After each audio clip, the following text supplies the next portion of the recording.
कि हम सभी बहुत फॉर्चुनेट हैं कि आज हम इस पॉडकास्ट में जिन्हें सुनने वाले हैं वो एक गुरुवर वैद्य है, वैद्य मुरली मनोहर सर। अगर आप सभी प्राणबी सर से काफी लंबे समय से जुड़े हैं तो आप अच्छे से जानते हैं कि सर जो है वो एक ज्ञान का भंडार है। इतने सारे टॉपिक्स, इतने सारे डिजीज में सर की मास्टरी है और इतना कुछ हमें सर से पास्ट में सीखने को मिला है। उसी सीरीज को हम आज के इस पॉडकास्ट में कंटिन्यू करने वाले हैं। सबसे पहले तो हमें बहुत ग्रेटफुल होना चाहिए सर के लिए कि सर ने हम सभी के लिए इतना टाइम निकाला और हम सभी को अपने एक्सपीरियंसेस को शेयर करने का मौका दिया। उन्होंने अपनी लाइफ में उन्होंने जो भी नॉलेज सीखा है वो इतना इजीली हमें कन्वे करते हैं। इसके लिए सबसे पहले तो thank you so much sir, हमारे साथ जुड़ने के लिए। We are very very very grateful sir, thank you. कि सर आयुर्वेद और योग विज्ञान के ज्ञाता हैं और सर आयुर्वेद और ज्योतिष शास्त्र का भी ज्ञान रखते हैं। सर ने देव विपाश्रय और सत्वा वजय के थ्रू 1000 प्लस माइंड में 1000 प्लस मतलब 1000 से ज्यादा रोगों की चिकित्सा ऑलरेडी की हुई है। और सर का इस फील्ड में specially neurospine disorder, psychic disorder और बंधन में स्पेशलाइजेशन भी है। सर एक वेल स्टैब्लिश्ड पंचकर्मा और क्लिनिक रन करते हैं और सर ने गुरु शिष्य परंपरा के अंडर में बहुत ही जानने मानने वाले वैद्य नाना जोशी सर और हमारे परम सदगुरु वैद्य तपन कुमार सर जी से जो अपनी शिक्षा है वो प्राप्त की है। सो आप सोच सकते हैं हमें उनसे कितना कुछ सीखने को मिलेगा। सो सर सबसे पहले तो थैंक यू हमें अपना टाइम देने के लिए और मेरा प्रणाम स्वीकार करें सर। जी सर सबसे पहले तो हम लोग एलिफेंट इन द रूम को एड्रेस करते हैं कि आपने देव विपाश्रय इस मॉडर्न एरा में देव विपाश्रय जैसा टॉपिक क्यों चुना? मतलब आजकल वैसे भी लोग इतना भक्ति ध्यान वगैरह को दूर मानते हैं, मॉडर्न एरा में इतना एक्सेप्ट नहीं करते, फिर भी आपने इस देव विपाश्रय को चिकित्सा पद्धति में लाया। सबसे पहले तो मैं ये जानना चाहूंगी सर कि आपने ऐसा क्यों सोचा? नमस्कार। आयुर्वेद में जब भी हम लोग अपनी चिकित्सा करना शुरू करते हैं तो हम लोग देखते हैं कि आयुर्वेद की कई सारी ट्रीटमेंट करने के तरीके हैं, जिसमें युक्ति व्यापाश्रयी है, देव व्यापाश्रयी है, सत्वा वजय चिकित्सा है। अब देव व्यापाश्रयी और युक्ति व्यापाश्रयी को हम लोगों ने कम्प्लीटली नेग्लेक्ट कर रखा था। युक्ति व्यापाश्रयी की ही चिकित्सा हो रही है और युक्ति व्यापाश्रयी में हमने देखा कुछ लोग रस चिकित्सा कर रहे हैं, कुछ लोग शल्य चिकित्सा कर रहे हैं, कुछ लोग कषाय कल्पना पर ही प्रैक्टिस करते हैं। कई वैद्यों से मैंने सुना कि वो रस औषधियों का प्रयोग करते ही नहीं है क्योंकि उनकी धारणा है कि ये किडनी पे, हमारे बॉडी पे नुकसान करता है। तो एक आयुर्वेद में ट्रीटमेंट के जो ये 3 तरीके हमारे पास हैं और तीनों के फिर बहुत सारे उपांग हैं, इसमें से किसी एक को लेकर के हम प्रैक्टिस कर रहे हैं तो सही मायने में हम आयुर्वेद की प्रैक्टिस कर ही नहीं पाते हैं। क्योंकि जहां आचार्य हमें इंडिकेट कर रहे हैं या व्याधि के बारे में बताते हैं कि प्रज्ञा पराधा रोगस्य मूल कारणम, अब जानबूझ के कोई गलती तो नहीं करता, तो ऐसा क्या हुआ जिसके कारण बीमारी हुई? या कई बार क्या होता है कि हम बहुत सही प्रिस्क्रिप्शन मरीज को दिए, पेशेंट दवा लेकर घर पर गया, खाया नहीं, कोई ऐसा प्रॉब्लम आ गया कि वो ट्रीटमेंट कंटिन्यू नहीं कर पा रहा है, उसकी इच्छा होने के बाद भी उसको प्रॉब्लम बना हुआ है। तब विचार आता है कि ऐसा क्या है जो इसे रोक रहा है, इसके स्वस्थ होने में कुछ बाधा दे रहा है। या कई बार क्या होता है कि पेशेंट हम लोग के पास आए, जैसे फर्टिलिटी में खास करके अनएक्सप्लेन्ड केस है, कुछ क्लियर नहीं हो रहा है, ना दोस्त उससे भी कुछ स्ट्रॉन्ग समोचना दिखाई दे रही है, चिकित्सा पे चिकित्सा होते सालों बीत गए और रिजल्ट नहीं है, तब लगता है कुछ छूटा है। और फिर वहां पे जब हम लोग इस सब चीजों को इंट्रोड्यूस करते हैं, देव व्यापार से इंट्रोड्यूस करते हैं, बहुत अच्छे रिजल्ट आते हैं। तो धीरे धीरे करके प्रैक्टिस करने से श्रद्धा बढ़ा और श्रद्धा बढ़ने से फिर इसकी चिकित्सा होने लगी। थैंक यू सर इतना डीप इंसाइट शेयर करने के लिए। और मेरी बहुत जिज्ञासा है सर, आजकल सब अपने नाम के आगे आयुर्वेद एक्सपर्ट लिखते हैं और पेशेंट भी आयुर्वेद एक्सपर्ट्स के तरफ ही जाता है। वो अगर कोई स्पेशलिस्ट नहीं है अपनी फील्ड में या कोई स्पेशलाइजेशन नहीं किया है तो पेशेंट का भी ट्रस्ट नहीं बनता है। तो पहले तो आयुर्वेद चिकित्सा में और स्पेशली न्यूरोस्पाइन डिसऑर्डर्स में हम लोग एक्सपर्ट कैसे बन सकते हैं? और क्या सिर्फ एक्सपर्ट ही ट्रीटमेंट कर सकता है या एक नॉर्मल फिजिशियन भी न्यूरोस्पाइन की ट्रीटमेंट कर सकता है प्रॉपर्ली? पहली बात तो ये है कि एक्सपर्ट हम कब बनेंगे? जब हम ज्यादा से ज्यादा क्रिया अभ्यास किए हुए हों। क्रिया अभ्यास 2 तरीके से हो सकता है। पहला कि किसी गुरु के पास रह के सीखें, लेकिन केवल सीखना किसी के पास जाकर के मुझे नहीं लगता कि 100% आपको ट्रीटमेंट में वो रिजल्ट देने वाला है। क्योंकि जब भी हम कोई भी अध्ययन करते हैं, उसका एक तरीका है कि आचार्यात् पादमादित्य, कि गुरु आपको मात्र 25% सिखाएगा और पादम शिष्यम स्वमेधया, स्टूडेंट जो है वो समय के साथ 25% सीखता है, 25% का इंटेलिजेंस काम करता है और फिर उसके फ्रेंड सर्किल जो इष्ट मित्र बनते हैं वो मिलकर उसको कंप्लीट करते हैं। अब यहाँ पे क्या है कि एक्सपर्ट बनने के लिए पहले कर्माभ्यास होना चाहिए, कर्माभ्यास के पूर्व शास्त्र का ज्ञान होना चाहिए, ठीक तरीके से पढ़ाया गया है। अब शास्त्र को पढ़ने में दो तरीके हैं, पहला है एग्जाम पास करने के लिए, जैसे बीएमएस में हम लोग पढ़ते हैं, पीजी कंपटीशन के लिए हम लोग पढ़ते हैं, कौन शब्द कहाँ लिखा है, उसकी कितनी मात्रा है, कितना डोज है, वगैरह वगैरह चीजें। पर प्रैक्टिस में जब उतरते हैं तो वो हमारे लिए उतना इंपॉर्टेंट नहीं रह जाता। जैसे बोलते हैं ना कि एक मिजाज बीमारी का समझना होता है, और जब वो समझना शास्त्र का उस तरीके से जब हम लोग पढ़ाई स्टार्ट करते हैं तो दिखता है। और फिर वहां पे धीरे धीरे प्रैक्टिस करते करते, जैसे बोलते हैं ना करत करत अभ्यास से जड़मति हो तो सुजान, उस तरीके से हमें धीरे धीरे अभ्यास करना होगा, केसेस देखने होंगे, सफलता असफलता के बीच, और एक अच्छे तरीके से मतलब शास्त्रोक्त अध्ययन हो, एक मेंटर हो, तो फिर एक्सपर्ट बनने में कोई दिक्कत नहीं है, कोई भी बन सकता है। नॉर्मल बीएमएस वाला बन सकता है, पीजी वाला बन सकता है, पीजी स्कॉलर बन सकता है, या जो सालों से प्रैक्टिस करते आ रहे हैं जीपी वगैरह का, यदि वो भी चाहें कि मैं एक्सपर्ट बनूं किसी फील्ड का तो वो बन सकते हैं। बहुत कठिन नहीं है, बहुत इजी है। थैंक यू सर, आपने एक्सपर्ट बनने के लिए हम सबको एक सही रास्ता तो एटलीस्ट बताया। बट सर कई बार हम लोग अभ्यास भी करते हैं पर हमारे स्वर्ण कल्प भी काम करना बंद कर देते हैं, या बहुत अच्छे फॉर्मूले जो हमने शास्त्र से निकाले हैं वो भी काम नहीं करते, तो जो हमारी श्रद्धा है आयुर्वेद के लिए वो कम होती जाती है। तो हमको ऐसे सिचुएशन में क्या करना चाहिए एग्जैक्टली? देखिए, शास्त्र पर श्रद्धा रखना हमारा पहला काम है। जैसे इदम आगम सिद्धत्वात् प्रत्यक्ष फल दर्शनात्, तो शास्त्र में कहा गया कि प्रत्यक्ष फल देने वाला है। इट मीन्स कि ये तो सही है, क्योंकि ये बार बार हजारों लोगों द्वारा एक्सपीरियंस किया गया। अब मुझे नहीं समझ में आ रहा है, तो कई बार ऐसा हो सकता है कि मिश्री को देखकर, नमक सेंधव और मिश्री दोनों रखा हुआ है, मैं सेंधव को मिश्री की जगह प्रयोग कर रहा हूँ, मिश्री को सेंधव की जगह प्रयोग कर रहा हूँ, यानी कि बीमारी हमारे सामने प्रेजेंट हो रहा है कुछ और, ट्रीटमेंट जा रहा है कुछ और, तो नहीं काम करता। दूसरा क्या होता है कि जैसे जब से एमआर लोगों का विजिट होना स्टार्ट हो गया है, कई सारी कंपनियां हमारे पास आती हैं, तो प्रोडक्ट समझाते हैं, सर मेरा रस राजेश्वर रस है, या मेरा अमुक दवाइयां हैं, या मेरी अमुक कल्प है, और ये बहुत अच्छा काम करता है, ये 1000 की है, 1200 की 30 गोली है, 1500 की 30 गोली है। अब उनकी बातों के प्रभाव में आकर हमें ये लगता है कि ये वाली दवा इसको देना चाहिए, एकदम 100% काम करेगा, और हम लोग देते हैं। स्टार्टिंग के प्रैक्टिस में तो खास करके ये दिक्कत होता है, तुलसान गूगल देंगे तो वो स्पाइन का एक अच्छा सा फोटो बना करके लिखा हुआ है कि मज्जागत सभी बातों को हरने वाला है, और हम चिकित्सा देते हैं, फिर रिजल्ट नहीं आता। लगता है यार ये क्या हो गया कि शास्त्र में श्रद्धा कम होने लगती है। फिर लोग क्या करते हैं, दो पद्धतियों को मिक्स करते हैं कि डाइक्लोफेनिक भी दे रहे हैं और साथ में मिथाइल कोबालामिन और साथ में तिरोधान गुगुल भी दे रहे हैं। अब ना वो कंप्लीट उधर के रहे ना कंप्लीट इधर के रहे, और फिर उनकी इधर भी श्रद्धा नहीं बनती, उधर भी श्रद्धा नहीं बनती, और कंफ्यूज रहते हैं। अब ऐसे केसेस में करना क्या चाहिए? जब भी हम असफल हों, वापस से केस टेकिंग करो, वापस से चीजों को देखो छूट क्या रहा है। क्योंकि कई बार क्या होता है कि बहुत सामने दिखने वाला प्रत्यक्ष चीज छूट जाए। जैसे उदाहरण के तौर पर किसी का हेयर फॉल हो रहा है, बाल बहुत तेजी से गिर रहा है, आपके पास पेशेंट आई और आप ट्रीटमेंट लिख रहे हो, आपने लिखा भृंगराज तेल, भृंगराज आसो और आमल की भृंगराज, इस तरह की चीजें खाने के लिए दिया, सप्तामृत लौह दे दिया, और फिर भी पेशेंट का बाल गिर रहा है। अब आपके पास जब दोबारा विजिट के लिए पेशेंट आया, हो सकता है कि वो किसी कंपनी का कोई और प्रोडक्ट भी ले रहा हो साथ में, तो आपका यहाँ पे दायित्व क्या बनता है कि हम किस तरीके से ट्रीट करें, तो वापस से केस टेकिंग करना है। कई बार ऐसा होता है कि पेशेंट जो है उसको हम लोग छोटी छोटी चीजें पूछते हैं, पेट साफ हो रहा है कि नहीं, या धूप बर्दाश्त होता है कि नहीं। यदि सनलाइट में पेशेंट जा रहा है तो क्या वो बर्दाश्त कर पा रहा है सनलाइट को? यदि पेशेंट बोले कि नहीं सर, मैं 1 मिनट भी टॉलरेट नहीं कर पाता सनलाइट को, इट मीन्स कि अब उसको सनलाइट बर्दाश्त नहीं हो रहा, इट मीन्स उसका विटामिन डी कम जा रहा है। आप टेस्ट करा कर देख सकते हो, या उस तरीके के आहार या शुद्धा कल्प का प्रयोग कर सकते हैं, और वहां से रिजल्ट आ जाता है।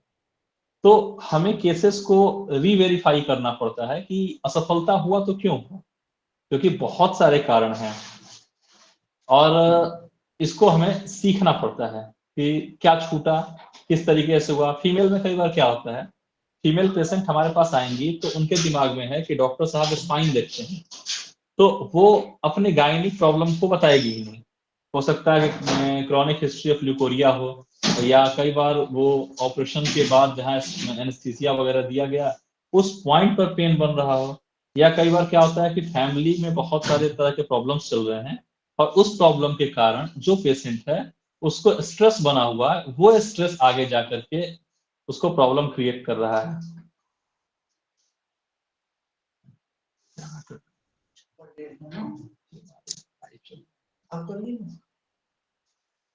तो इस तरीके से हमें उन चीजों को समझना होता है कि क्या छूट रहा है, क्या छूटा, ट्रीटमेंट में क्या कमी रह गई, और फिर उसकी चिकित्सा करनी होती है, तब जाकर ठीक होता है। इसको एक और उदाहरण समझो कि पेशेंट हमारे पास आया, बोल रहा है कि हाथ पैर में सर झंझनाहट होती है, वीकनेस बहुत लगता है, और मैंने टेस्ट कराया B12 कम आया है। आपने कहा ठीक है। अब हम क्या सोचते हैं कि आयुर्वेद में B12 हम कहाँ से दें, तो पेशेंट की हिस्ट्री वैसे केसेस में देखोगे तो अमूमन वो कुछ ना कुछ B12 ले रहा होता है, या विटामिन बी कॉम्प्लेक्स ले रहा है लंबे समय से, फिर भी उसकी पूर्ति नहीं हो रही है। पूर्ति होता है, दवाइयां बंद करता है, 2-3 महीने में वापस से कम हो जाए। इसका मतलब है कि वो जो रोगी है उसकी ग्रहणी दृष्टि हुई है, चिकित्सा अग्नि की करनी है, वहां पे हमको अग्नितुंडी देना है, क्रव्याद रस देना है, वहां हमें विटामिन B12 नहीं ध्यान देना है। ग्रहणी अच्छा होगा, मज्जा अच्छा बनेगा, उसके ये विटामिन की कमी कम हो जाएगी, वहां तक आप वस्ती दे सकते हो, वहां वहां घृत का प्रयोग करा सकते हो, रिजल्ट ले सकते हो। तो ये जो छूट रहा है कड़ी, उसी को समझना होता है, और वो हम समझते हैं शास्त्र से, मेंटोर से, या अपने जो भी गुरु सानिध्य होता है उससे सीखते हैं, फिर अपने दोस्त लोग जब आपस में बैठकर गपशप करते हैं, केसेस पे बात करते हैं, उससे सीखते हैं। तो ये सारी चीजें यदि होंगी तो हम लोगों का प्रिस्क्रिप्शन एक्यूरेट बनने लगेगा। जी सर। और सर कई बार ऐसा होता है कि बहुत सारे एस्टैब्लिश्ड वैद्य, सॉरी मेरी आवाज,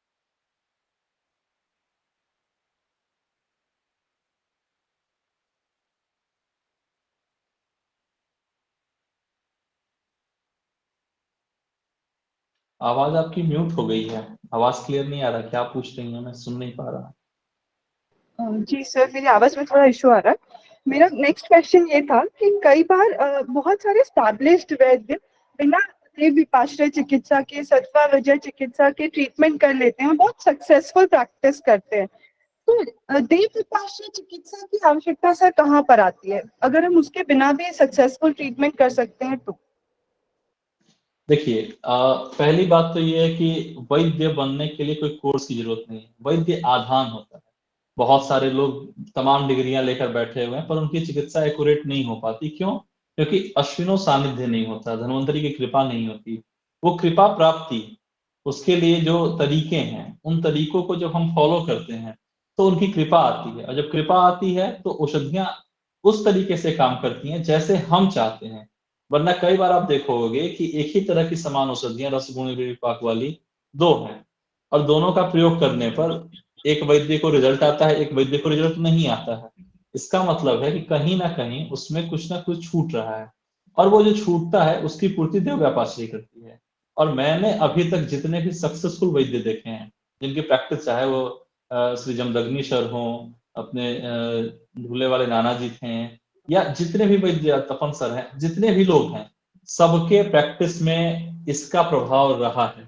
इसको छोड़ करके किसी ने चिकित्सा नहीं किया है, क्योंकि यदि हम दिखाएं या ना दिखाएं दो बातें होती हैं, पर प्रैक्टिस की एक्यूरेसी बनती है।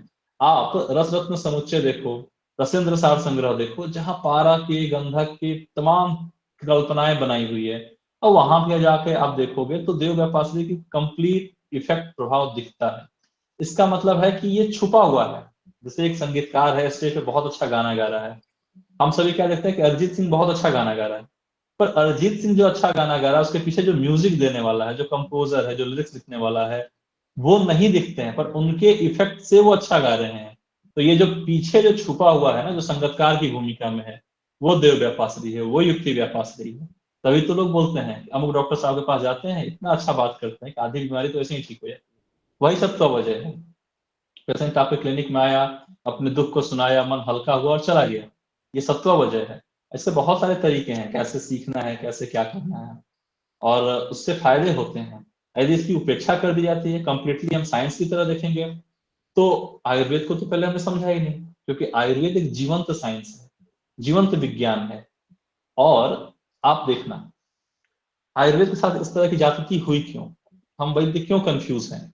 क्योंकि जीवन में, हमारे यूनिवर्स में, इन धरती पे दो तरह का विज्ञान प्रस्फुटित हुआ। पहला जो पश्चिम से है, पश्चिम का जो विज्ञान है, वहां पे हम तोड़कर, काट कर, उसको खुरच करके हर चीजों को हम वैसे स्टडी करते हैं। जब पत्ता है तो पत्ता तोड़ेंगे, उसमें केमिकल एनालिसिस करेंगे, फिर उसको उसकी एनाटॉमी देखेंगे, फिर उसका उस तरीके से हम चिकित्सा उसका यूज करते हैं।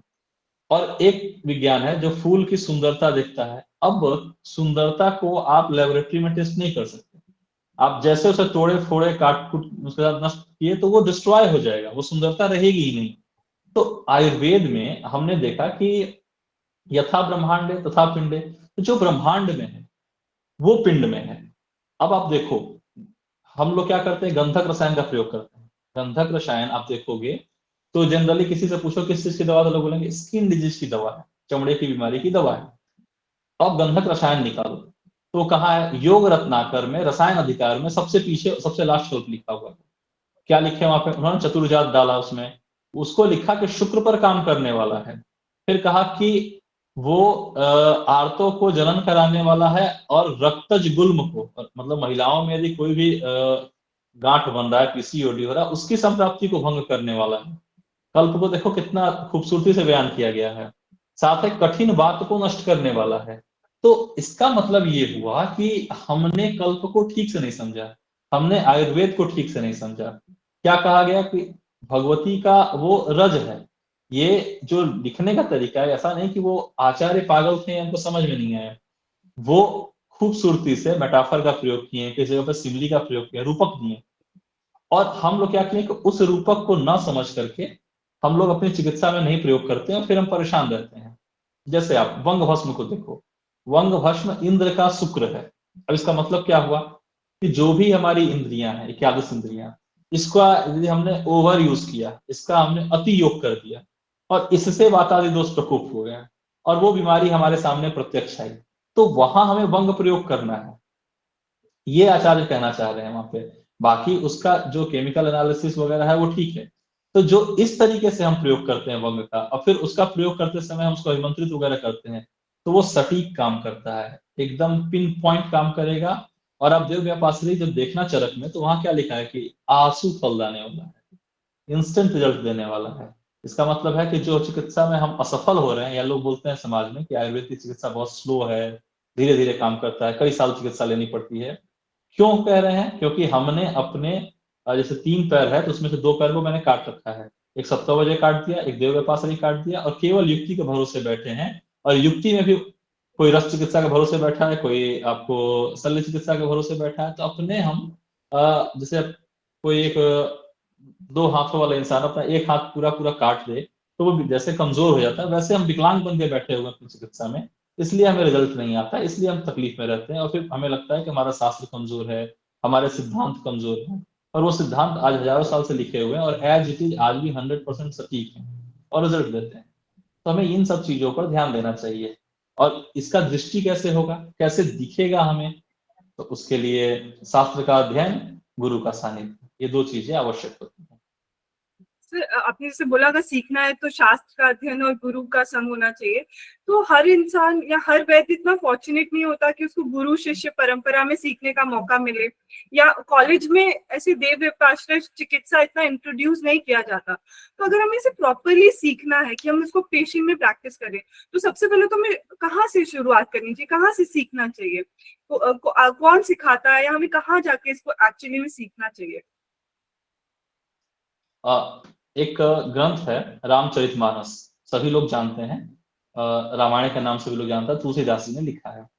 उसमें पहला एक श्लोक है कि भवानी शंकरो वंदे श्रद्धा विश्वास रूपिणो याभ्याम बिना न पश्यन्ति सिद्ध स्वांतस्तमीश्वर। यानी पहला दो चीज होना चाहिए, श्रद्धा और विश्वास। यदि नहीं है तो आपके लिए चिकित्सा नहीं है, पहली बात।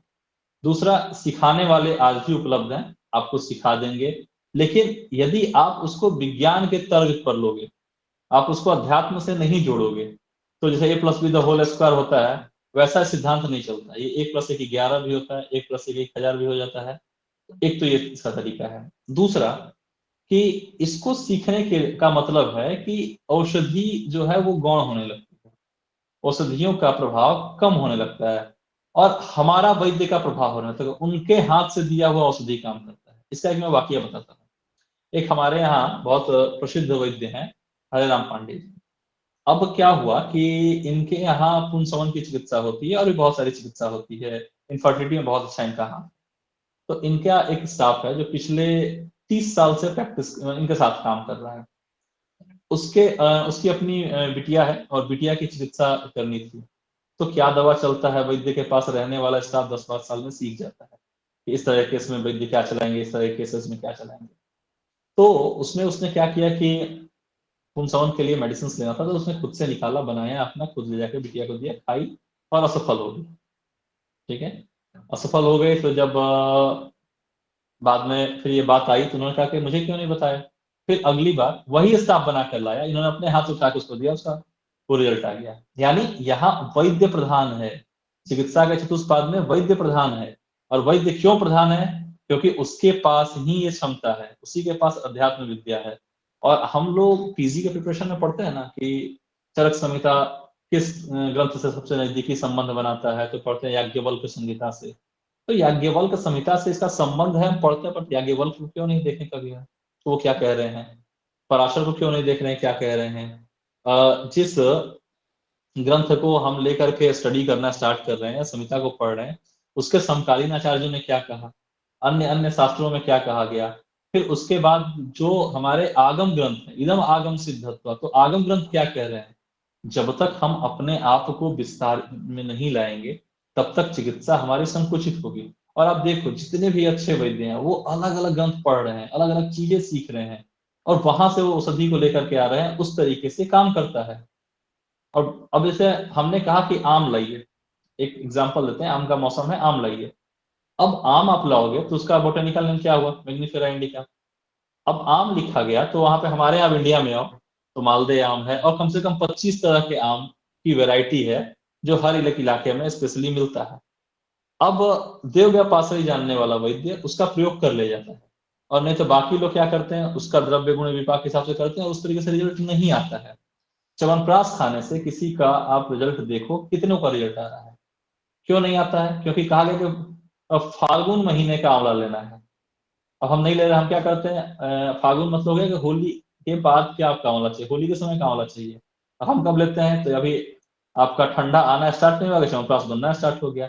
तो जो औषधि वीर्यवती नहीं है, जो खुद पोटेंटाइज नहीं है, जो जिसको ना आध्यात्मिक तौर पर सिंचन है, ना प्राकृतिक रूप से सिंचन है, उसका कैसे रिजल्ट आएगा?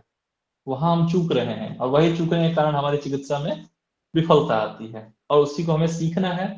तो सीखने का तरीका है कि एक तो जो प्रैक्टिस कर रहा है वो आपको बताए कि देखो ऐसे ऐसे ऐसे करना है, उंगली पकड़ के आपको चलाए, और शास्त्र का अवलंबन आप लिए रहो, गुरु ग्रंथ और गोविंद, तीन का यदि अवलंबन लीजिएगा तो आयुर्वेद चिकित्सा हमेशा सफल होता है।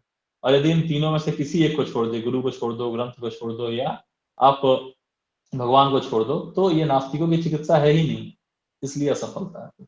इसी को सीखना है, इसी की प्रैक्टिस करनी है, ताकि आपका रिजल्ट अच्छा है, अनक्यूरेबल डिजीज पे आप काम कर पाओ, ठीक कर पाओ उसको। ये वहां पे आपको जरूरी है। सर आपने एक पॉइंट ऐड किया कि अगर कोई स्पिरिचुअल नहीं है, आध्यात्मिक नहीं है, तो फिर वो लिंक नहीं कर सकता देव विपाश्य चिकित्सा को। तो जैसे एज अ न्यू वैद्य जो नई प्रैक्टिस शुरू करना चाहते हैं, तो इसका मतलब है कि उनको अध्यात्म की तरफ जाना पड़ेगा।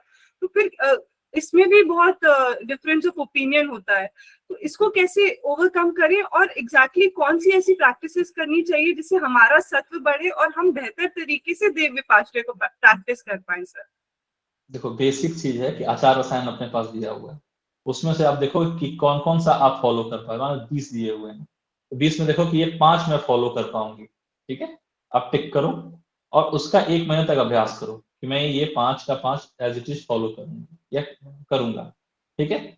और इसके बाद जैसे संहिता में आप देखो अब पंचकर्म है, पंचकर्म को क्या बताया गया कि आशुकारी चिकित्सा है, शीघ्र रिजल्ट देने वाला है, किसी भी रसायन कर्म के पहले पंचकर्म कर लेना है, और पंचकर्म के द्रव्य देने के पहले अमुक मंत्र का पाठ कर लें। तो आचार्य को नहीं पता था कि भैया यहाँ पे मदन फल का वीर्य विपाक गुण के हिसाब से काम होगा, खाएंगे तो वमन होगा ही नहीं, तो फिर ये क्यों मंत्र लिख दिया गया? तो इसका समझ होना चाहिए कि कुछ भी संहिता में लिखा हुआ है वो फालतू नहीं है, उसका प्रयोग है। आप बताओ कि गोरोचन का कितना प्रयोग होता है, या और भी बहुत सारे कल्प हैं अपने पास, उसका कितना प्रयोग कर पा रहे हैं हम लोग, रुद्राक्ष का कितना प्रयोग कर पा रहे हैं, पर रिजल्ट है, जो प्रयोग कर रहा है वो रिजल्ट है। हाँ, अब इसके कारण क्या है कि देव व्यापाश्री की जो प्रैक्टिस करता है वो नहीं चाहता है कि मेरी प्रैक्टिस के बीच में कोई बहुत ज्यादा मतलब क्वेश्चन मार्क करे, क्योंकि वो प्रभाव से काम करने वाले द्रव्य होते हैं, ठीक है। तो वहां पर क्या है कि आपको पहले थोड़ा उसको समझना होगा, फिर प्रयोग करना होगा, प्रयोग करके कंफर्म करना होगा, हाँ ओके काम करता है, टिक करो और फिर उसको प्रैक्टिस में यूज करो, तब वो काम करता है। बाकी हम सभी पढ़े हुए हैं कि अपामार्ग का मूल उठा करके गर्भणी के कमर पे बंधवाओ तो सुखपूर्वक प्रसव होता है, ये हम लोग को पढ़ा है। प्रैक्टिस में कोई शायद ही वैद्य या वैद्या होगी जो यूज करती होगी, पर कोई यदि यूज करता है और रिजल्ट आता है तो टिक करेगी ना कि हाँ ओके ये काम करता है। वैसे ही है कि स्पाइन डिजीज में जब हम स्पाइन का प्रैक्टिस स्टार्ट किए तो सब लोग बोलते थे कि यार स्पाइन में कैसे काम करोगे, वहां तो सर्जरी करानी पड़ती है, नस दब गया है या कुछ प्रॉब्लम आ गया, हर्निएशन हो गया, कैसे ठीक करोगे, पर होता है ना ठीक आयुर्वेद से, तो कहीं कोई दिक्कत नहीं है। बस ये है कि श्रद्धा हमारी कितनी है, हम कितने अंश में आयुर्वेद को यूज कर पा रहे हैं, उससे हम लोग सीखते हैं। बहुत सुंदर बात सर सीखने को मिली। और सर मैं अगर आपके एक्सपीरियंस से पूछूं कि आपके इतने समय की प्रैक्टिस में कोई ऐसा एक केस जो बिना देव विपाश्रय के ठीक ही नहीं हो सकता था, उसमें फर्स्ट लाइन ऑफ ट्रीटमेंट ही देव विपाश्रय, और अगर आप वो शेयर करना चाहे तो सर। मैं बताऊं ये केस था मेरा लगभग कोविड के जस्ट पहले का घटना था। एक अनएक्सप्लेन्ड इनफर्टिलिटी का केस आया, 15 साल से उन लोगों की शादी हो चुकी थी और 15 साल में उन लोगों ने कहीं नहीं छोड़ा था ट्रीटमेंट के लिए। उन लोगों ने पहले 5 साल तक अपना नॉर्मल ट्रीटमेंट किया, उसके बाद से वो लोग आईवीएफ में गए, कई बार आईवीएफ भी असफल हुआ, और ऐसा कोई जेन्युइन कॉज ना मिले कि भैया ये 6 टाइम आईवीएफ फेल हो गया, एक टाइम आईयूआई फेल हुआ था, क्या ऐसा कमी बन रहा है। जब मैं मेरे पास वो केस आया तो मैंने सारी हिस्ट्री देखा, एएमएस ठीक है, प्रोलैक्टिन ठीक है, सारे हार्मोन प्रोफाइल ठीक है, स्ट्रक्चरल कोई चेंजिंग नहीं है, फिर भी प्रेगनेंसी नहीं हो रहा है, दोनों के बीच में 100 मनुष्य भी अच्छा है। तो मुझे लगा कि यार यहाँ कुछ तो मिसिंग है। तो अब इसके बाद मैंने भी, जैसा कि सभी वैद्य चिकित्सा करते हैं, कि मैंने कुछ शोधन किया, फिर मैंने उत्तर बस्ती वगैरह दी, फिर गर्भस्थापन चिकित्सा वगैरह किया, और कंप्लीटली रिजल्ट नहीं आया। तो जो ट्रीटमेंट से मैं देखा हूं कि पेशेंट को लाभ होता ही होता है, यदि 100 को किया तो उसमें 80 को लाभ होता है। इनका मैंने 3 महीने ट्रीटमेंट दिया और 3 महीने तक रिजल्ट नहीं आया। तो अब विचार करना पड़ता है कि यार असफलता आ रही है तो क्यों आ रही है, केसेस को देखना स्टार्ट किया वापस से, ऐसा कुछ भी ना समझ में आया कि ये पेशेंट का हेतु बन रहा है।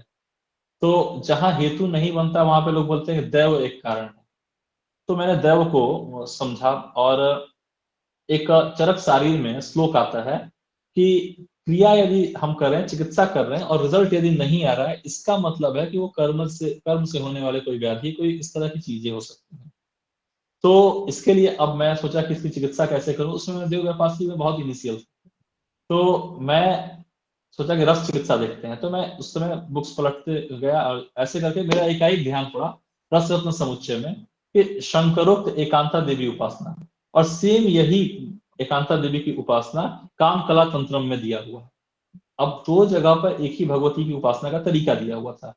तो मैंने उनसे समझाया कि भैया आप इसका इस तरीके से आप इनका पूजा करवा लो, और इस तरीके से देव व्यापासी में सारा कंटेंट लिखा और उनको बताया कि इस तरीके से आप किसी से मिलो जो एक्सपर्ट हैं इसके, वो कराएंगे।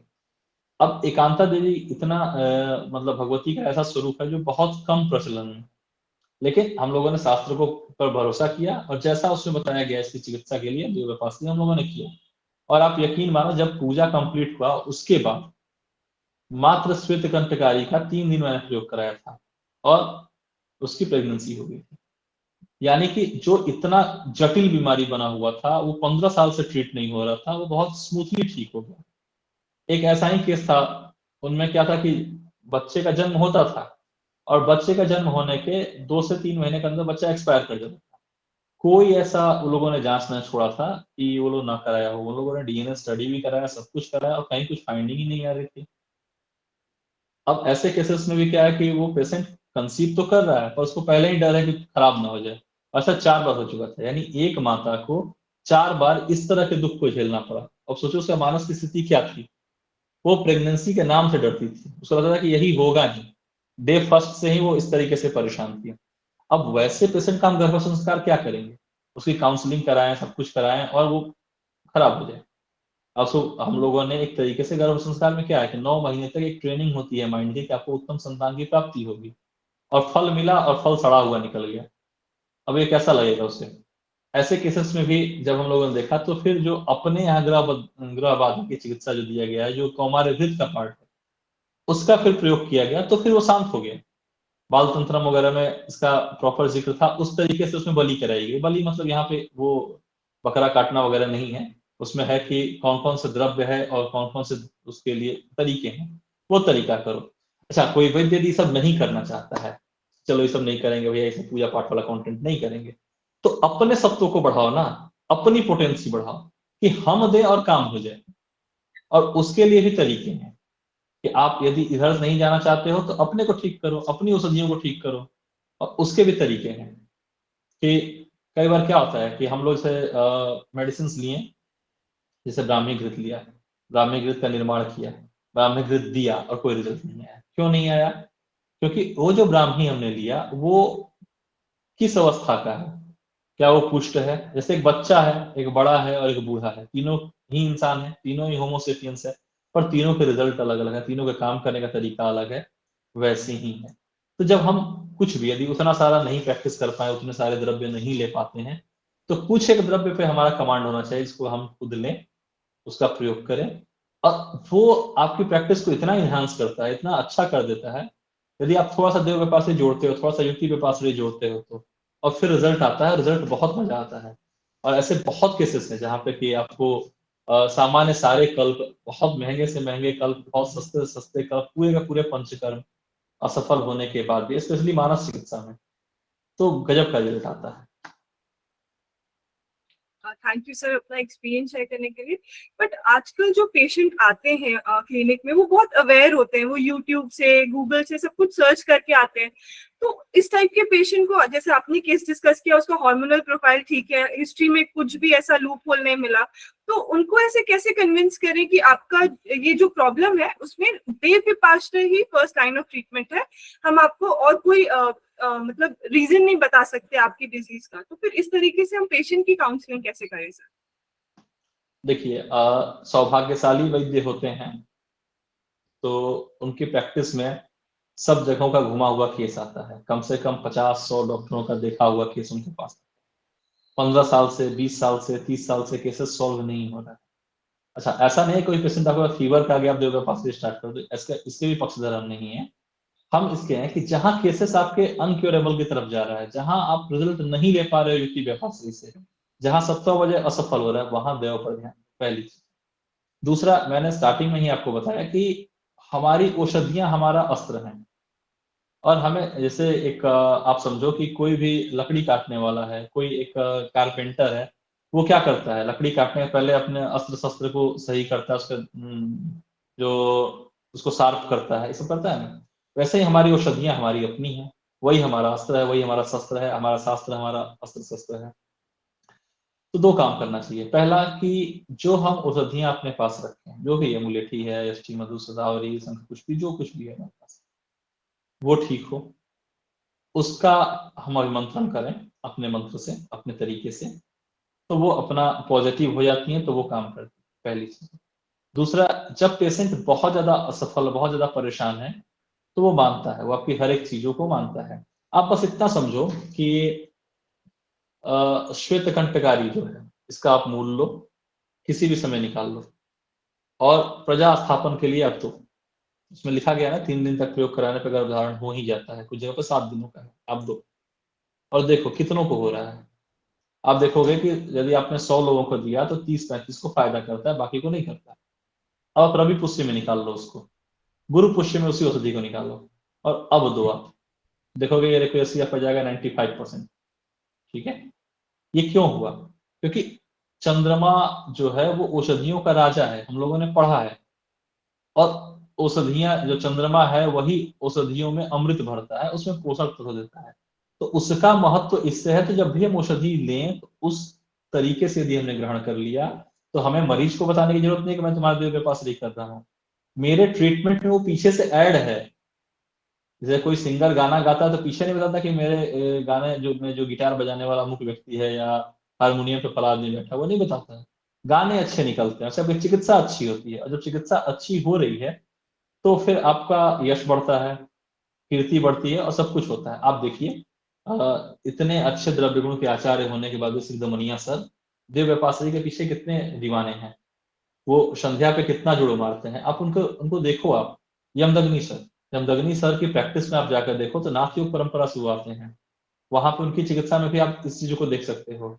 हमारे गुरु जी तपन सर, इनको आप देखो, ये भी गुरु परंपरा से आ रहे हैं, वहां दत्त परंपरा से अपने आ रहे हैं, उन चीजों को कर रहे हैं, वो संहिता को उस तरीके से करते हैं ताकि संहिता काम करे। नहीं तो क्या है, शास्त्र पढ़ा हुआ है, दवाइयां नहीं दे रही है और मरीज को होता है फिर दिक्कत। ठीक है, तो ये चीजें हमें अपने चिकित्सा में जोड़नी होगी, और ये पीछे है, ऐसा नहीं कि हमको रुग्ण को बताने की आवश्यकता है, हम पीछे से कर सकते हैं और अपनी एक्यूरेट चिकित्सा कर सकते हैं और रिजल्ट लेते हैं।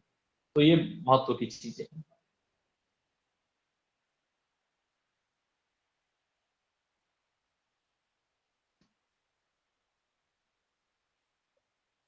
जी जी सर, सर आप पूछ रहे हैं। और सर इतनी श्रेष्ठ चिकित्सा होने के बावजूद भी आप ये अग्री करेंगे कि सब वैद्य तो इस पे प्रैक्टिस नहीं करते, तो ऐसा क्यों है? ऐसा क्या मतलब लूप होल है कि हर वैद्य देव विपाश्रय को अपने लाइफ में क्लिनिक में इंट्रोड्यूस नहीं कर पा रहा है, जबकि उसके इतने बेनिफिट्स है तब भी? इसका एक कारण है कि राजा हमेशा एक या दो होगा, एक ही होगा राजा ना। ऐसा तो है नहीं कि राजा 5,000 10,000 लोग हो जाएंगे और जनता हो जाएगी 300, ऐसा तो नहीं होता। तो जो राजा बनना चाहता है, जो श्रेष्ठ बनना चाहता है, वो अपने शास्त्र पे भरोसा करके सब चीजें सीखता है और करता है।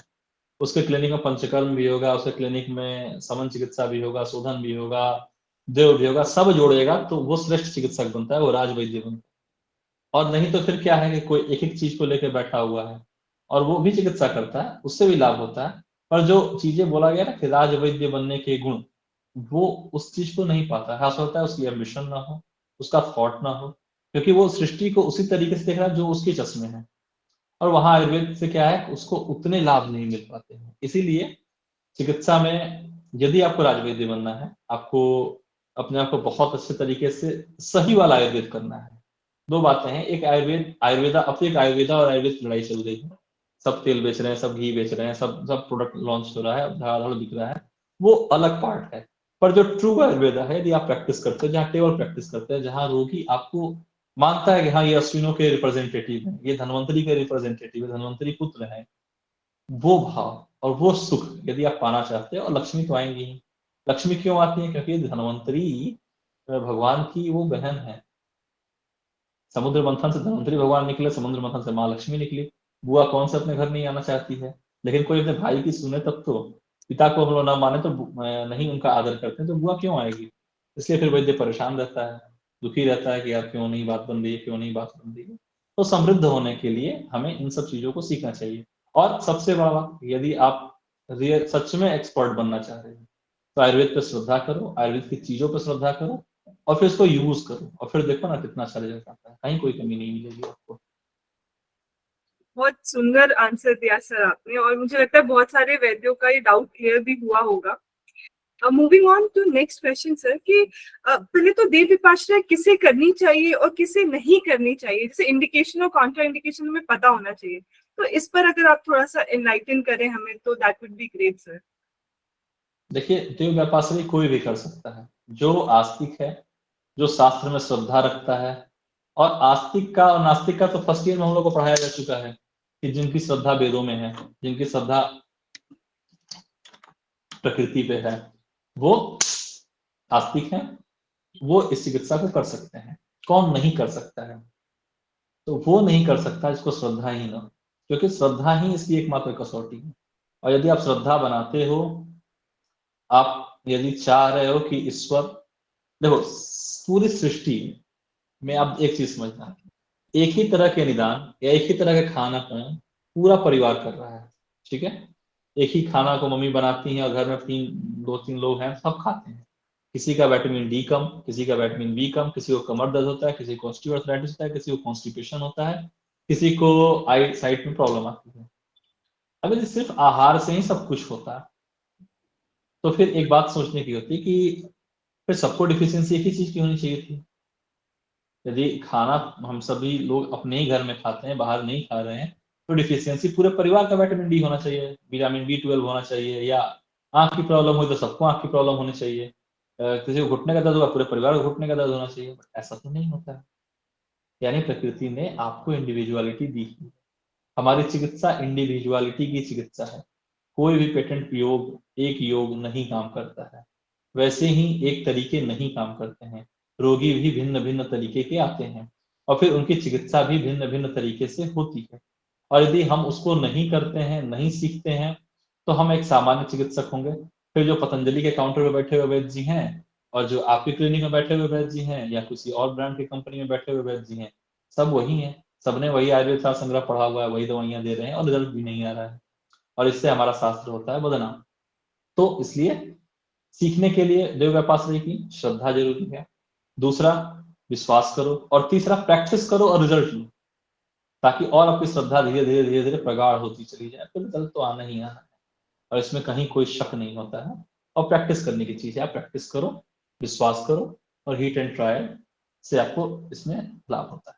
ठीक है, thank you so much sir इतना इंसाइट शेयर करने के लिए। और सर अगर कोई नया वैद्य न्यूरोस्पाइन पे ही काम करना चाह रहा है और उसमें भी देव व्यापाश्री के साथ काम करना चाह रहा है, तो उसको कैसे सेटअप स्टार्ट करना चाहिए? अगर वो मतलब बिल्कुल न्यू है, बिगनर है, तो उसके लिए आप क्या एडवाइस करेंगे सर? देखिए जिस चीज का आपको स्पेशलाइजेशन करना है, जैसे न्यूरो का करना है, स्पाइन का करना है। अब स्पाइन डिजीज करके आयुर्वेद में नहीं है, तो आप क्या करो, 3 संहिताएं अपनी प्रमुख हैं, चरक सुश्रुत बागपट, उठाओ उसको। और जहां भी कटिशूल, मन्याशूल, पृष्ठशूल, कटिग्रह, इस तरह की चीजें जितनी भी आ रही है, सबको एक जगह पर इंडिकेट करके उसके सबके रेफरेंस नोट कर लो। बहुत मेहनत का काम नहीं है, 1-1.5 हफ्ते में आप कर सकते हो। एक संहिता को आप 10 दिन में कर लोगे। अब उसके उसके कॉन्टेस्ट पढ़ लो, कौन कौन से कॉन्टेस्ट में ये लिखा हुआ है। तो वहां से क्या है कि आप युक्ति व्यापार से सीख जाओगे। कि जैसे पेशेंट को जाते हैं, कोई एक पेशेंट है हमारे पास और वो आ रहा है कि सर मेरे को सिरोसूल हो रहा है। अब सिरोसूल का आप रेफरेंस उठाकर देखना स्टार्ट कीजिए, किस किस कंडीशन में हो रहा है। अब वहां पे आप देखो कि बेग रोकने से कहाँ हो रहा है सिरोसूल, उसको टिक कर लिए, इस तरीके से किए। अब जब आपके पास केस आएगा तो आपकी ये दृष्टि डेवलप हो गई है कि हमें क्या देखना है, तो वहां आप रिजल्ट ले पाओगे। जैसे उदाहरण देते हैं, एक पेशेंट आया आपके पास, बोला कि सर जब भी मैं पेपर लिखने जाता हूँ या क्लासरूम में लिखने जाता हूँ तो मेरे हाथ से बहुत पसीना आता है। ठीक है, हाइपर हाइड्रोसिस का केस है, आपके पास ये केस आ गया और अब आप ट्रीटमेंट देना स्टार्ट कर रहे हो। तो नया वैद्य घबरा जाएगा कि यार इसमें क्या ट्रीटमेंट किया जाए, इसमें कौन सी चिकित्सा दी जाए। फिर गूगल करेगा, गूगल किया तो उसको निकलेगा कि ये आपका मतलब मन से संबंधित बीमारी का है, तो साइकोसोमेटिक ट्रीटमेंट देना है। तो अब वो गूगल करेगा तो आप उसको निकलेगा कि आप अश्वगंधा दे दो, कुछ लोग कुछ अलग अलग दवाइयां करके देना चाहते हैं। ठीक है, लेकिन आप देखोगे कि जब भी आप चिकित्सा करोगे, या कुछ लोग क्या करते हैं सीधे पित्तशामक चिकित्सा स्टार्ट कर देते हैं, यष्टि मधु दे देंगे, मुक्ता पिष्टि, प्रवाल पिष्टि वगैरह वगैरह देंगे। ठीक है, और ये सब चीजें देने के बाद भी पेशेंट को रिजल्ट नहीं आता है, ये सभी ने अनुभव किया होगा।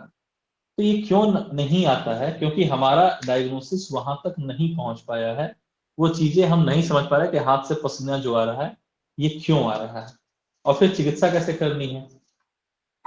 तो ये चिकित्सा आप यदि सीखना चाहते हो कि किस तरीके से छोटी छोटी बीमारियां जो बहुत परेशान करने वाली है, छाई हो गया चेहरे पे, या कई बार क्या होता है कि पेशेंट का फ्रोजन शोल्डर है और आपके पास कंप्लेन लेकर के आया है, अब केवल हम सिस्टेमिक देख रहे हैं कि भैया फ्रोजन शोल्डर है और केवल वही काम करना चाह रहे हैं, तो वैसे केसेस में क्या है कि 10 केसेस में 3-4 केस में आपको लाभ हो जाएगा, बाकी चीजें छूट जाती हैं, क्योंकि समग्र शास्त्र का अध्ययन नहीं है। वो हो सकता है किसी और बीमारी का कारक हो, किसी और बीमारी के कारण हो। जैसे मेरे पास पेशेंट आया था, उसको यहाँ पे पेन बन रहा था, ये शोल्डर में पेन बन रहा था, और कभी हो जाता था, कभी नहीं होता था, कभी गैस बन जाता था। अब इस तरीके से वो कभी आइबुप्रोफेन ले लिया, कभी दर्द हुआ तो कभी कुछ ले लिया, कभी कुछ ले लिया। जब मेरे पास आया तो मैंने भी देखा कि भैया यहाँ पे है, फिर यहाँ मुझे कोई पैथोलॉजी से समझ में आ नहीं रही थी, बट पेन वहीं बना हुआ था। तो बाद में जब उसका यूएसजी कराया गया तो जीबी स्टोन निकला। अब जीबी स्टोन में भी पेन होता है, लेकिन यदि हम पेट का ध्यान न रखें, केवल हम न्यूरो फिजिशियन हैं, न्यूरो स्पाइन देखते हैं, तो पता चला कि भैया बहुत कॉमन सिम्टम छूट गया और हाथ का दर्द आपका डिस्टर्ब हो गया। तो ये सब चीजें हमें सीखनी होगी, समझनी होगी, और उसके लिए समग्र शास्त्र जो मैंने बताया इस तरीके से युक्ति व्यापार से सीखो। इसके बाद जो सीखा हुआ है, जो प्रैक्टिस कर रहा है, उससे बात करिए, वो आपको देखने का दृष्टि देगा कि इस बीमारी में इस तरीके से भी संप्राप्ति बनती है। और ये सारी संप्राप्तियां जो होती हैं वो टेंटेटिव होती हैं, 100% नहीं होगा, क्योंकि हर एक पेशेंट हमारा अलग अलग है। तभी शास्त्र में क्या है कि हर एक पुरुष का अलग अलग परीक्षण करिए, फिर चिकित्सा करिए और फिर रिजल्ट लीजिए। तो यानी आप देव व्यापाश्रय, युक्ति व्यापाश्रय, सत्य तीनों को साथ लेते हो और संहिता को साथ लेकर चलते हो, तो फिर रिजल्ट तो आपको आना है। और आप बीएमएस करके आए हो, बीएमएस कर रहे हो, पीजी किए हो, पीजी नहीं किए हो, पीजी की तैयारी कर रहे हो, उससे इसको फर्क नहीं है। ये प्रैक्टिस में आपको 100% रिजल्ट देता है। और यदि आप सबको साथ लेकर चल रहे हो तो ये मानो कि आप आने वाले 10 साल 15 साल में इतना तो जरूर हो जाएगा कि आपके पास 1000-2000 किलोमीटर से पेशेंट आने स्टार्ट हो जाएंगे, और फिर जो चाहो आप सब कुछ पा जाओगे। ऐसा कुछ नहीं है जो आपको छूटेगा। ठीक है। जी सर। और सर कई बार पेशेंट ऐसी स्टेट में आता है जहाँ रोग जो है वो असाध्य हो जाता है, तो इस केस में फिर हमारा अप्रोच कैसा होना चाहिए? देखिए, यहाँ पे 2 बातें ध्यान रखनी है। क्या संहिता में जो बताया गया बीमारी है, जहाँ पे कि असाध्य कह दिया गया, उसमें भी रस चिकित्सा काम करती है? ठीक है। 2 श्लोक आता है कि एक असाध्य की चिकित्सा नहीं करनी चाहिए। दूसरा कहा गया है कि यावत कंठ गति प्राण तावत, जब तक कंठ में प्राण है तब तक चिकित्सा करनी है। अब एक ही संहिता में 2 बातें आ गई, तो असाध्य की चिकित्सा नहीं करनी चाहिए, पर जैसे ही रस शास्त्र इंट्रोड्यूस हुआ तो वहां पे आप असाध्य की चिकित्सा कर सकते हो। जैसे अनंत बात का एक केस है। अब अनंत बात में आप देखना कि शास्त्र में जब आप उसकी चिकित्सा पढ़ोगे, या एक सिरासूल है उसमें आप पढ़ोगे, तो उसमें लिखता है कि 3 दिन में प्राण निकल जाता है, 7 दिन में निकल जाता है। तो 3 दिन या 7 दिन में जो निकलने वाला है वो क्यों? क्योंकि उसमें रस औषधि यदि प्रयोग करेंगे तो नहीं निकलेगा। वहां यदि वैद्य बहुत कुशल है, चिकित्सा देगा तो प्राण बचा लेगा, लेकिन यदि काष्ठ औषधि के भरोसे बैठेगा, या जो अग्नि ठीक करते हैं वैसे करते हैं, ये सब जो ट्रीटमेंट हम लोग करना स्टार्ट करते हैं, उससे फिर पेशेंट को प्रॉब्लम आती है। इसलिए असाध्य बीमारी, तो असाध्य किसके लिए, कितने अंश में, और इसके बाद में देखना होता है कि इस पेशेंट पर अरिष्ट लक्षण कितने आ गए हैं। इस तरीके से डिसाइड होता है कि ये असाध्य पहले मॉडर्न का असाध्य है या आयुर्वेद का असाध्य है। आयुर्वेद का असाध्य है तो संहिता वाला असाध्य है, या रसशास्त्र से भी असाध्य कहा गया है। तो इस तरीके से आप विचार यदि कर पाते हैं, यदि आप समग्र शास्त्र का अध्ययन रखें, तो आप रिजल्ट दोगे। क्योंकि जब भी आपका आईसीयू में बुलावा हो तो केसेस तो आपको इनक्योरेबल ही मिलने वाले हैं। वहां पे कौन आपको सामान्य केस के लिए बुलाएगा? नहीं बुलाएगा। जैसे मेरे पास एक केस था, मैं अपनी बात बताता हूँ, ठीक है। कोविड के जस्ट बाद ट्रांसवर्स मेलाइटिस का केस था, और ये पेशेंट के पूरी फैमिली का मैंने ट्रीटमेंट किया, कई लोगों का स्पाइन वगैरह ठीक किया। अब पेशेंट को ये डायग्नोस हुआ, अब ये 10 लाख लोगों में से 2-4 लोगों को, इतना रेयर केसेस है। और पेशेंट को कोविड हुआ, कोविड होने के बाद से कोविड से बाहर निकला, फिर कोविड का वैक्सीनेशन वगैरह कराया, उसके बाद से बाद में उसको प्रॉब्लम हो गई। मॉडर्न क्या कहता है कि इडियोपैथिक है। भैया उसको कारण ही नहीं पता है। कारण क्यों नहीं पता है?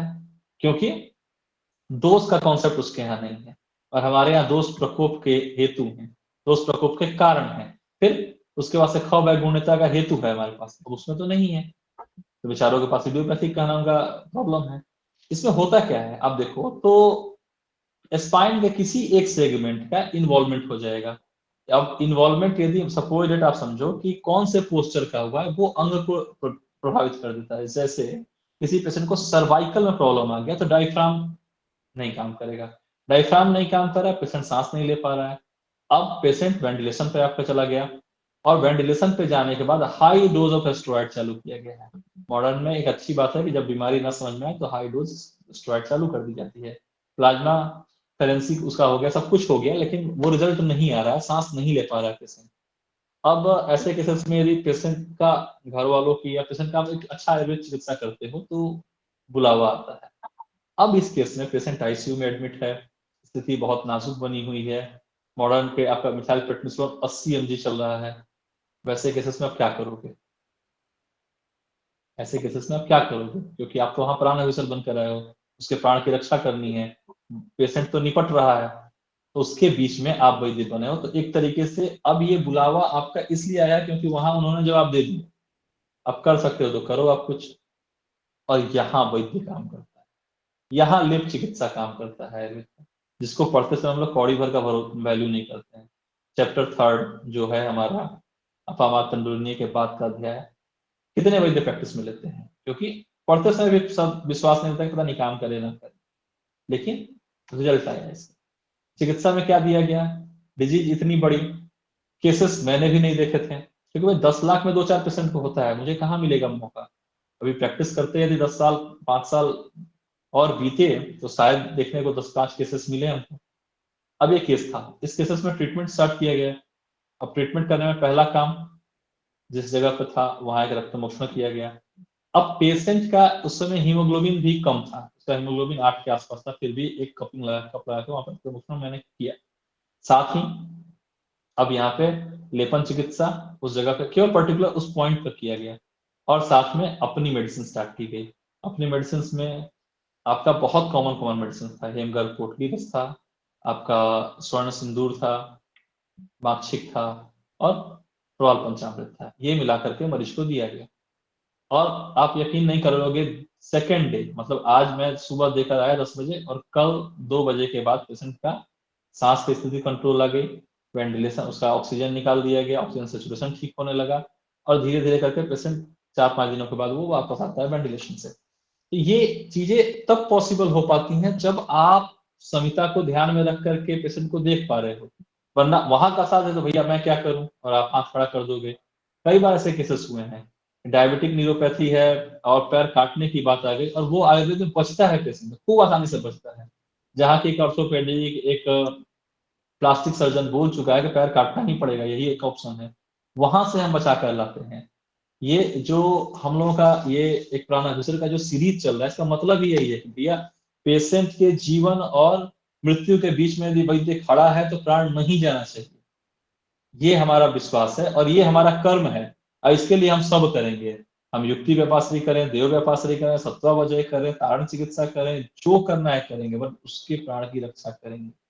और इस उद्देश्य से जब हम चिकित्सा करते हैं तो हमें लाभ मिलता है। कई बार भगवान की कृपा होती है तो बहुत लाभ मिलता है, कई बार हमें आंशिक लाभ मिलता है। पर क्वचित धर्म क्वचित मैत्री, ये श्लोक हम लोग जो पढ़े हैं फर्स्ट ईयर में कि मित्रता होती है, कई बार धन का लाभ होता है, कई बार चिकित्सा करने से अनुभव होता है, ये सब चीजें मिलती है और फिर धीरे धीरे करके हम पकते हैं और पक करके एक शानदार वैद्य बनते हैं। और उस प्रक्रिया में हम सभी हैं।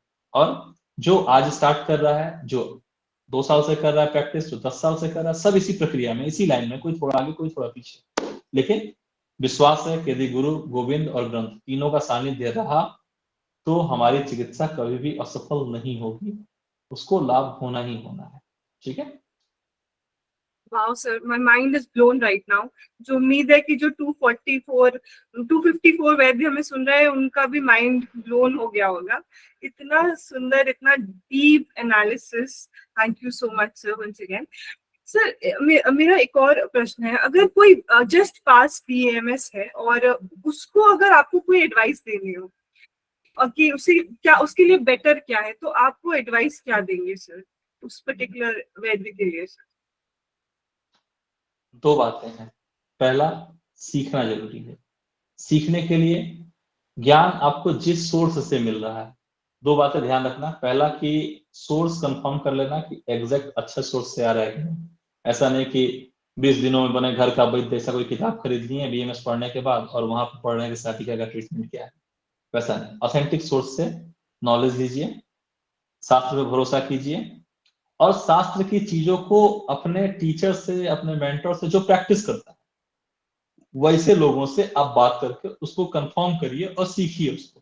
जो प्रैक्टिस नहीं करता, मेरे नजर में उस वैद्य का बहुत महत्व नहीं रहता है, क्योंकि जो प्रैक्टिस नहीं करता वो आपको राय बहुत देगा और वो खुद नहीं करता इसलिए वो राय अच्छा देता है और उसके राय से फायदा नहीं होता। इसीलिए जब आप काय चिकित्सा वगैरह की किताब पढ़ोगे, जो वैद्य प्रैक्टिस नहीं करते उनकी लिखी हुई किताब है, तो उनके योग देने में फायदे ही नहीं होते। वहीं राजेश्वर दत्त शास्त्री वगैरह का कॉम्बिनेशन पढ़ो, विश्वनाथ जी शास्त्री का पढ़ो, वैद्य सहचर पढ़ो, तो उसके कॉम्बिनेशन काम करते हैं। क्यों काम करते हैं? उतने यदि हम बहुत प्रारंभिक अध्ययन कर रहे हैं तो भी हम वहां की दवाइयां उठाकर देते हैं और लाभ हो जाता है। क्यों लाभ हो जाता है? क्योंकि वो एक तरीके से प्रैक्टिस किए हुए वैद्य हैं, तो उनका निचोड़ होता है। ठीक है।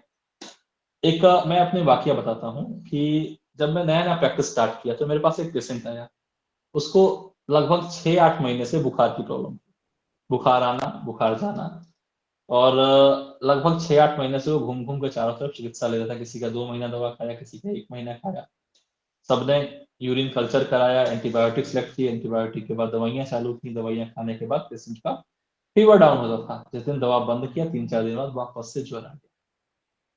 अब पेशेंट ये जो लंबे समय से फीवर में था, तो वो क्या हुआ कि मेरे पास आया ट्रीटमेंट के लिए, एकदम नई नई प्रैक्टिस थी। तो कुछ चीजों का केवल फलश्रुति पढ़ा रहता है इंसान, बड़ा खुश रहता है कि अब कर लेंगे। तो सुदर्शन चूर्ण जैसे मैंने उसको प्रिस्क्राइब किया था, क्या था, मैंने पढ़ा था कि ये तो सुदर्शनम नाम ज्वर नामनी हंत, मतलब कि ये ज्वर का नाश करने वाला एक मस्त मास्टरपीस ड्रग है। तो मैंने सुदर्शन चूर्ण दिया, अमृतारिष्ट दिया उसको, और विषम ज्वरांतक लौंग दिया। ये 3 दवाइयां मैंने दी और देखकर निश्चिंत होकर बैठे थे कि अब तो उसको ठीक होना ही होना है। और पेशेंट 1 हफ्ते बाद आया वापस से फिर फीवर लेकर, पहले से ज्यादा। ठीक है। अब दिमाग खटका कि यार ये क्या सिस्टम है। फिर मैंने नई मेडिसिन दी उसको, कुछ टिफाटोल वगैरह, कुछ पेटेंट मेडिसिन भी मैंने साथ में ऐड किया, फिर भी रिजल्ट नहीं आया। 2 हफ्ते निकल गए। पेशेंट बोले सर फीवर पहले से ज्यादा आ रहा है, कमजोरी भी हो रहा है, पेशेंट एकदम सूख के पतला दुबला हो गया था। मैंने टेस्ट वगैरह देखा ही था, उसका सब पैरामीटर्स कम ही जा रहे थे। अब यहाँ पे चिंता स्टार्ट होता है, यहाँ पे चिंतन स्टार्ट होता है कि यार रुग्ण ठीक क्यों नहीं हो रहा है मेरा, इसको लाभ होना चाहिए ना, इसने मुझे पेमेंट दिया है, औषधि ले जा रहा है, औषधि खा भी रहा है, फलश्रुति भी लिखा हुआ, फिर भी नहीं काम किया। तब यहाँ अब क्लासिकल टेक्स्ट जो हमारे हैं, जो सही वाले आयुर्वेद हैं, वो काम करते हैं। और क्या है, जीर्ण ज्वर में घृतपान कराना है, इतना कॉमन चीज मेरे दिमाग पे नहीं था। और फिर जैसे मेरे दिमाग पे ये आया, मैंने क्या हुआ था कि शास्त्र को मैंने ऐसे पलट करके देखने लगा, मरीज था, मरीज को कुछ दवाई दिया, कुछ रेस्ट करने के लिए बोला। अब अभी एकदम नई नई प्रैक्टिस में क्या होता है कि आप दवाइयों का नाम भी भूल जाओगे, बहुत सारी चीजें दिक्कत आती है। मैंने ऐसा देखा, उसमें मुझे घृत मिला, मैंने कहा यार ये वाला घृत दे कर दे, और मैंने दिया उसको। और उसके बाद से उसका फीवर धीरे धीरे धीरे टैपर हुआ, फिर बंद हो गया, फिर नहीं आया।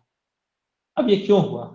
क्योंकि एकदम नई प्रैक्टिस से तो क्या होता है कि आदमी उछलता रहता है कि मैं चिकित्सा दे रहा हूँ, ये वाली बीमारी आ जाए पक्का ठीक कर दूंगा, क्योंकि सर का प्रिस्क्रिप्शन मैंने देखा था, उन्होंने लिखा था तो मैं भी लिखूंगा। पर आयुर्वेद बेटा इस तरीके से काम नहीं करता है। तो वहां शास्त्र का नॉलेज होना चाहिए। मैं बार बार शास्त्र का नॉलेज क्यों बोला, क्योंकि ये पीजी प्रिपरेशन वाला शास्त्र का नॉलेज नहीं है, ये प्रिपरेशन, ये चिकित्सा करने के लिए शास्त्र का नॉलेज है। और इसमें आपका संदर्भ बदलता है। जैसे स्थल लेकर आपके पास एक कान का पेशेंट आया, जैसे कान से ऊजिंग हो रही है, कान से पस निकल रहा है। अब आप कर्ण रोगाधिकार में जाकर देखोगे तो वहां बहुत सारे उसके मेडिसिन नहीं दिए हुए हैं। तो आपको अर्श रोगाधिकार में आना होगा, अर्श रोगाधिकार में आकर आप देखोगे तो वो मिल जाएगा। उसकी चिकित्सा करोगे अर्श रोगाधिकार से, यानी आप कंकाइन बॉडी प्रिस्क्राइब करोगे, रिजल्ट वहां आएगा। ये चीजें कैसे सीखोगे आप, ये इंटरलिंक करना कैसे सीखोगे, इसके लिए गुरु की आवश्यकता होती है। इसीलिए जो प्रैक्टिस कर रहा है वो आपको गाइड करता है। तो शास्त्र को पढ़ना, और दूसरा कि इस तरीके से जो सिखाया जा रहा है, जो कहीं से आपको अच्छे तरीके से अच्छे सोर्स से कुछ मिल रहा है, तो आप वहां पे करोगे और आपको रिजल्ट वहां पे देखने को मिलेगा। ठीक है। जी सर, थैंक यू सर, इतना इतना सुंदर हमारे साथ शेयर करने के लिए। हमारे बीच में सर एक वैद्य जुड़े हैं बिहार से, अविनाश जी। तो उनका ये प्रश्न था कि वो ऑलरेडी एक बेसिक वर्कशॉप जो आपने न्यूरोस्पाइन पर ली थी लास्ट टाइम, वो अटेंड कर चुके हैं। अब जो हम नेक्स्ट वीक से एडवांस न्यूरोस्पाइन डिसऑर्डर पे जो वर्कशॉप प्लान कर रहे हैं, क्या उन्हें इसे अटेंड करना चाहिए, या उनके लिए वो जो बेसिक उन्होंने पहले किया था वो इनफ है? दोनों जो वर्कशॉप्स रहेंगी उनमें क्या डिफरेंस मिलेगा, और उन्हें करना चाहिए या नहीं? सर, आपका क्या राय है? देखिए, पहली बात की जो बेसिक है, बेसिक में एक जैसे सूत्र स्थान किसी ने पढ़ लिया तो लगभग आयुर्वेद पढ़ लेता है वो, लेकिन चिकित्सा करते समय में कई बार आगे जाकर के उसको तकलीफ आएंगे। साधारण सारे केसेस निकल जाते हैं, पर जो क्रिटिकल केसेस हैं वो फंसते हैं।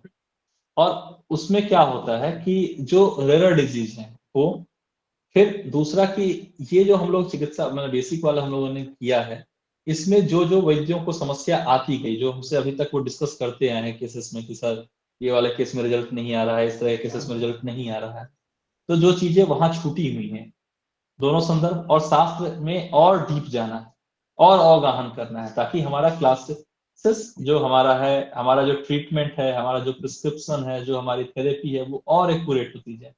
और इसके साथ साथ जब हम ट्रीटमेंट के लिए अब बैठे तो और अपने आप को उम्दा फील करें। साथ ही साथ इसमें क्या है, मैंने देखा कि पिछले क्लासेस में हम लोगों ने थोड़े स्पाइन केसेस तो ज्यादा लिए थे, न्यूरो वाले चीजें छूट गई थी, सीरो रोग के बारे में कम बातें हुई थी। तो सीरो रोग इतना इंपॉर्टेंट है, मतलब आप चरक का देखो, चरक का पहला अध्याय के बाद दूसरा अध्याय में सीरो रोग का ही वर्णन किया गया है। तो वो सारी चीजें जहां अल्जाइमर है, सिजोफ्रेनिया है, फिर आपका कंपवात है, पार्किंसन है, वो सारी, और साथ में जो स्पाइन की है जैसे स्पाइनल डायस्टोनिया वगैरह, जो चीजें नहीं पिछले क्लासेस में हुई थी वो सारी होंगी। और कुछ चीजों की भूमिका के लिए पीछे का रिकेप होगा। यानी जो वैद्य पिछले क्लास के साथ इस क्लास को यदि ज्वाइन करता है तो उसकी प्रैक्टिस और एक्यूरेट होगी। इसी उद्देश्य से इसको डिजाइन किया गया, और बहुत सारी चीजें चेंज है इसमें। मतलब हमें लगता है कि मात्र 15-20% चीजें जो पीछे वाली हैं, जो बहुत आवश्यक है, जिसको रिवाइज कराना जरूरी है, वो है, बाकी सब चीजें नहीं हो जाएंगी। और इसमें देव के भी पार्ट जुड़ेंगे, युक्ति व्यापाश्री के भी पार्ट जुड़ेंगे, और सत्तावजय चिकित्सा के पार्ट जुड़ेंगे। एक होलिस्टिक एक प्रयास है कि इसको तैयार किया जाएगा। और जैसा कि मैं हमेशा डाउट क्लासेस लेता हूं, तो अब आपका प्रैक्टिस करते 1 साल हो गया है, तो आप भी तो प्रैक्टिस करते समय कुछ सफल केसेस हुए होंगे, बहुत सारे केसेस असफल हुए होंगे। तो जो असफल हो रहे हैं केसेस, उसके तह में चलेंगे, क्यों असफल हो गया, क्यों छूट गया, ताकि अगली बार जब वो पेशेंट आपके पास आए या उस तरह का रुग्ण आए तो आपको कभी भी समस्या नहीं आनी चाहिए। इसी उद्देश्य से इस कोर्स को डिजाइन किया गया है। तो इसको आप यदि मतलब इससे जुड़ करके यदि आप सीखना चाहते हो तो आप सीख सकते हो। एडवांस का मतलब ऐसा नहीं कि आप फर्स्ट ईयर सेकंड ईयर में आ गए, उसी चीज को आपको और डिटेल होगा और आपकी दृष्टि को विस्तृत किया जाएगा, ताकि आप कभी भी प्रॉब्लम में नहीं फंसे, चिकित्सा आपकी अच्छी हो, एक्यूरेट हो, सटीक हो। यही उद्देश्य है इसका। ठीक है। Thank you sir. I hope वैद्य अविनाश जी और वैद्य नितिन जी के क्वेश्चन का आंसर उन्हें मिल गया होगा। सर, एक और वैद्य का प्रश्न है कि अगर वो एमडी कर रही हैं तो उस फेज में उन्हें गुरु मिल सकते हैं क्या, अगर उन्हें गुरु शिष्य परंपरा से सीखना है तो? बिल्कुल मिल जाएंगे। गुरु तो सभी जगह, गुरु एक तत्व है एक्चुअली में। गुरु किसी इंसान में बसने वाला कोई भाव नहीं है, सर्वत्र है। जैसे आप पढ़ते हो ना, अखंड मंडलाकारम व्याप्तम येन चराचरम तत्पदम दर्शितम देव तस्मै श्री गुरुवे नमः। ये अखंड मंडलाकार है, यानी जो सृष्टि है वही आपके गुरु के रूप में प्रकट होती है। तो एक तो ये बात है। दूसरा है कि हमारे पास शास्त्र है, संहिता है, गुरु हैं, ग्रंथ हैं। तो आप यदि श्रद्धा पाल लो तो आपको सारी चीजें अवेलेबल हो जाएंगी। और यदि आपके पास श्रद्धा नहीं होगा तो आपके पास इन चीजों की अवेबिलिटी नहीं होगी। आप देखना, कोई एक वैद्य है जो कि वैसे जो उद्यान में गया, मेडिसिनल गार्डन में गया, हर एक पत्ता को तोड़ रहा है, मसल रहा है, सूंघ रहा है, मतलब एक तरीके से वो पौधों के साथ बहुत अनैतिक तौर से व्यवहार कर रहा है। उसके हाथ से दिए हुए प्रिस्क्रिप्शन देख लेना, नहीं काम करता है। कोई एक वैद्य बहुत श्रद्धा से औषधि को उठा रहा है, किसी भी औषधि को बहुत प्यार से रख रहा है, उसके हाथ के तुम प्रिस्क्रिप्शन देखना। तो ये जो चीजें हैं ना, जो वैद्यत्व प्रकाशित करने वाली हैं, वो आप सीखोगे। साथ ही साथ गुरु आपको हर जगह मिल जाएंगे। और सानिध्य बना रहा ग्रंथ का, गोविंद का, तो गुरु आपको जरूर जीवन में मिलेंगे और आप सीखोगे जो आप आयुर्वेद के पार्ट को सीखना चाहो, गायनिक हो, आप मानस चिकित्सा हो, स्पाइन की चिकित्सा हो, पेट की चिकित्सा करना चाहो, जो करना चाहो आप सब कुछ सीख सकते हो और सब आपको उपलब्ध हो जाएंगे, पर आप श्रद्धा और विश्वास करके करो। आई होप आपको आपके क्वेश्चन का आंसर मिल गया होगा वैसे। Thank you so much sir, अपने इतना इतना सुंदर ज्ञान हम सबको दिया। मैं मतलब मेरे पास शब्द नहीं है सर आपको शुक्रिया अदा करने के लिए। और जितने भी क्वेश्चंस रह गए हैं जिन्हें और पूछने हैं वो ग्रुप में शेयर कर सकते हैं। और अगर किसी को ज्वाइन करना है वर्कशॉप तो भी वो डिटेल्स आपको ग्रुप में मिल जाएंगी। सर इतना कीमती समय हम सबके लिए निकालने के लिए सबकी तरफ से मैं आपको फिर से तहे दिल से शुक्रिया अदा करना चाहूंगी सर।